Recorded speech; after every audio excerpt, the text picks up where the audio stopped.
Picture this. You're scrolling, maybe a little bored, and bam! There it is! Something you didn't even know existed 5 minutes ago, but now you desperately want it. It might be a slick ad for a gadget that promises to solve a problem you didn't know you had. Or maybe you just stumble upon a flash sale and your heart gives a little flutter. You can practically feel the item in your hands. You click buy now, and for a split second, your brain gets a tiny hit of relief, a little rush of excitement. But then the package actually arrives. You open it, and that initial thrill is just gone. You feel nothing, or worse, a pang of regret. The thing you were so excited about is now just more clutter, another monument to a decision made in a moment of impulse. You're left with less money and that hollow feeling, wondering, why do I keep falling for this? If that sounds even remotely familiar, I need you to hear this loud and clear. This is not a personal failure. It's not a lack of self-control. Your brain has been expertly and systematically hacked. Marketers have poured billions of dollars into finding your brain's buy button, turning your natural reward system into a dopamine-fueled slot machine that dispenses instant gratification at the expense of your financial well-being. They've perfected a cycle of desire, purchase, and regret that keeps you coming back for more. But what if you could dismantle that programming? What if you could find the master switch and just turn it off? I'm not here to give you another miserable, restrictive budget. Instead, I'm going to show you how a simple, mandatory 48-hour pause can dismantle these psychological triggers at their very core and put you, not the marketers, back in control of your money. To break out of the cycle, you first have to understand the battlefield, and the battlefield is your own brain. The main chemical we need to talk about is dopamine. For years, it's been called the pleasure chemical, but that's not quite the whole story. It's more accurately the molecule of anticipation and motivation. Your brain doesn't release a flood of dopamine when you get the reward. It releases it in anticipation of getting it. It's the thrill of the hunt, not the prize itself. Think of it this way. A dog doesn't salivate when it eats the treat. It salivates when it hears the treat bag crinkle. That crinkle is the cue, the trigger that tells the dog's brain, hey, a reward is coming. In our world, the crinkle of the treat bag is the limited time offer banner, the countdown timer ticking away on a sales page, or that little notification that says only 2 left in stock. These aren't just sales tactics. They are carefully engineered neurological triggers designed to spike your dopamine and push you into an emotional, reactive state. This is where we get into what psychologists call System 1 and System 2 thinking.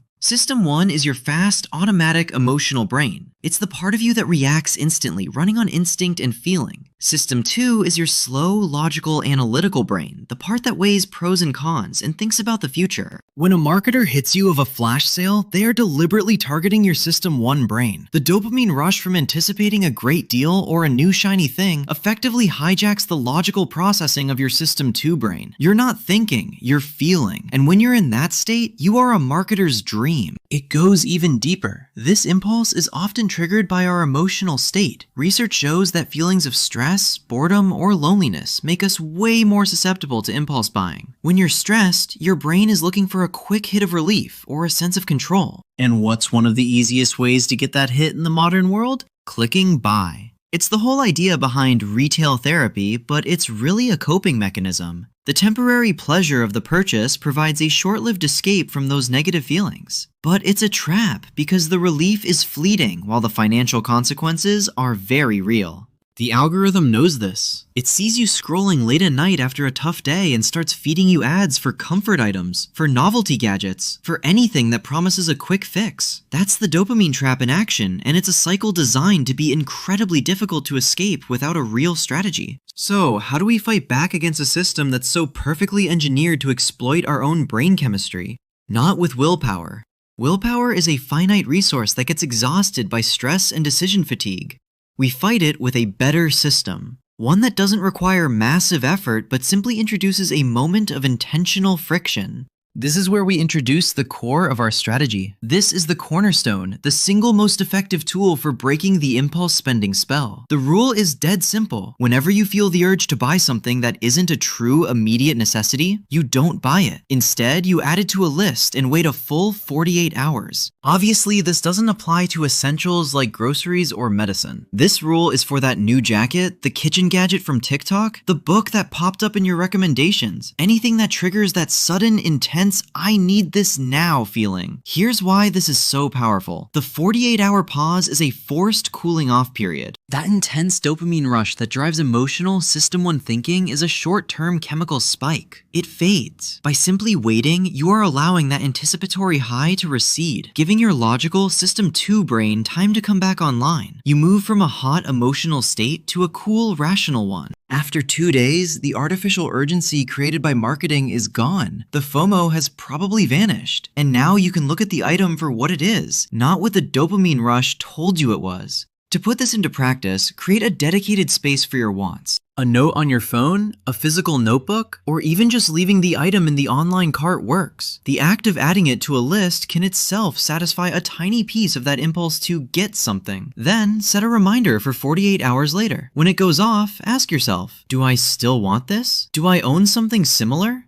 Where am I going to put it? And most importantly, does this purchase line up with my actual goals? More often than not, the urgent desire will have completely evaporated. You might even forget you wanted it. That's not a failure of memory, it's a victory of strategy. You've successfully separated a fleeting whim from a genuine want. Okay, let's say 48 hours have passed and the desire is still nagging you. Before you hit buy, it's time for hack number 2, the stranger test. This is a powerful mental trick. Imagine a stranger is standing in front of you. In one hand, they're holding the item you want to buy, say a $150 pair of headphones. In their other hand, they're holding $150 in cash. You can only pick one. Which do you take? Be brutally honest. If you instinctively reach for the cash, that's a massive red flag. It tells you that you value the money and the freedom and options it represents more than the specific item. The purchase isn't about the headphones' utility, it's about the emotional thrill of the hunt. The headphones aren't actually worth $150 to you. This test works because it strips away all the marketing fluff, the glossy photos, the influencer hype, the slick ad copy. It forces you to confront the raw opportunity cost of your purchase. Every dollar you spend on one thing is a dollar you can't use for something else, save for a bigger goal, or invest. The stranger test makes that trade-off painfully, beautifully clear. If you find yourself consistently choosing the cash, it's a sign your spending habits are disconnected from what you truly value. This next hack is for items that survive the stranger test. You've waited. You'd rather have the item than the cash, but there's one more logical hurdle to clear. This is clutch for things like clothes, electronics, or hobby supplies. It's the cost per use calculation. The idea is simple. Take the item's price and divide it by the number of times you'll realistically use it. This transforms an abstract price tag into a concrete cost tied to each use. For example, you see a trendy fast fashion jacket for $60. It looks cool, the price seems fine, but you know it's a specific style that will look dated next season. You might wear it,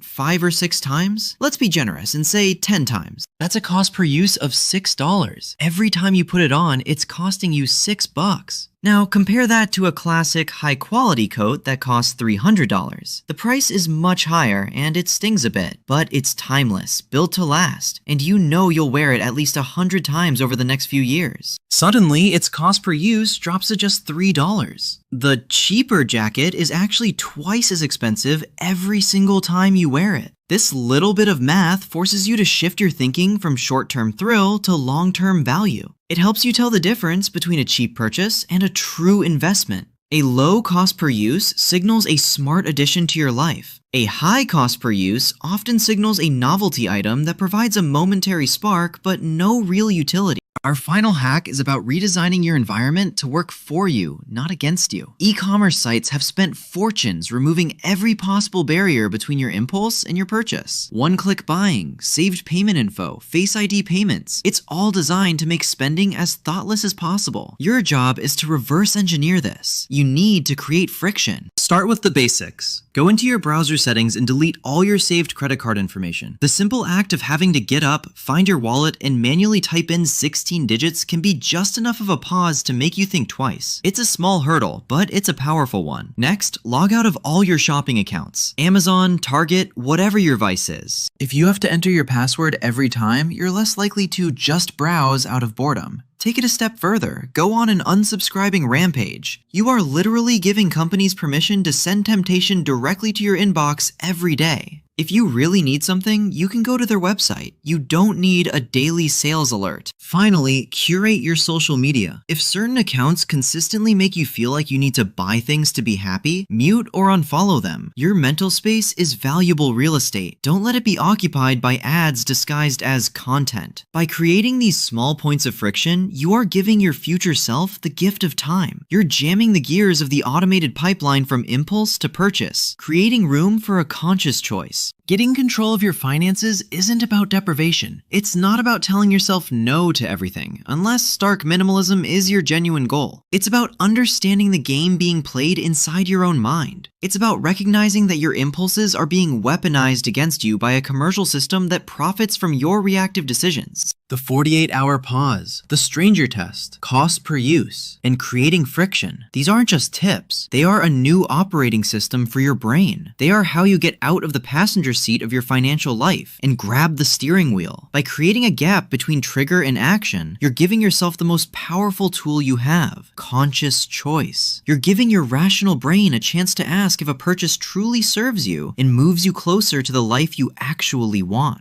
The more you practice this, the more you build that pause muscle. Every time you successfully wait, you get a little bit stronger. You start to find more genuine joy in watching your savings grow than you ever did from the fleeting high of an impulse buy. You start shifting from seeking instant gratification to building long-term satisfaction. You don't need more willpower, you just needed a better strategy. Now you have it. So here is my challenge to you. For the next week, commit to trying just one of these hacks. Maybe it's just deleting your saved credit cards, or maybe you'll start a 48-hour list on your phone. Whatever it is, start small. Which one are you going to try first? Let me know in the comments below. Sharing your commitment is a powerful first step, and seeing what others are trying can be a huge motivator for everyone. Thanks for watching, and here's to taking back control.